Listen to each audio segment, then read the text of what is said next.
कोण करू लागतं? मी नव्हते, मी आता आलो. आजी आजोबा पप्पा होते माझे.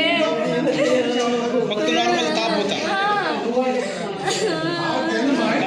चांगलं आल्या दुपारी खिचडी दिन खाल्ली, मग मला दुपारी फोनवर बोलली चांगलं, म्हणून मी आणलंय. नाही तर या दवाखान्यात काय ठेवले असते का तिला.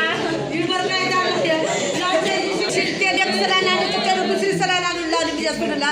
लगेच शिर करायची म्हणजे सुनाची अशी मच करू लागली तोंड म्हणजे सून.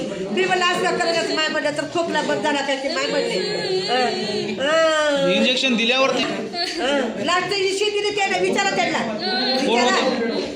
काय ते डॉक्टर नाही तिथं काय एक सलाईन संपली. मग पुन्हा एक सलाईन लावली.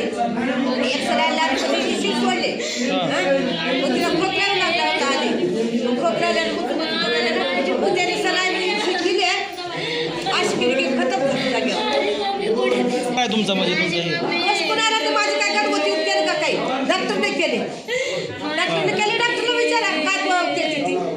मला माहिती आहे इंजेक्शन काय दिली ती. मी दिली हातानं. त्यानं इंजेक्शन दिले त्याला विचारा. किती वाजता ॲडमिट झालतो? हां आम्ही सकाळी 10च्या गाडीला आलतो. नायगाव गाडीला आलतो आम्ही. आणि हे प्रकार किती वाजता गेला जीव? ही प्रकार विचारा ना आमच्या मुलाला. मग हे तुम्ही डॉक्टरनं हे ॲडमिट करते वेळेस काय काय ट्रीटमेंट दिली असं वाटतं तुम्हाला? सकाळी रक्ताचं चेकअप करा म्हणजे एक इंजेक्शन घ्या म्हणजे काय गोळ्या दिली टॉबलेट.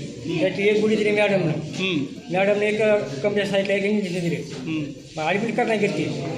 ॲडमिट करायला गेल्यामुळं मी आम्ही सर संडास केस आहे काही जास्त नाही काही नाही. जनता सरायची सही फॉर्म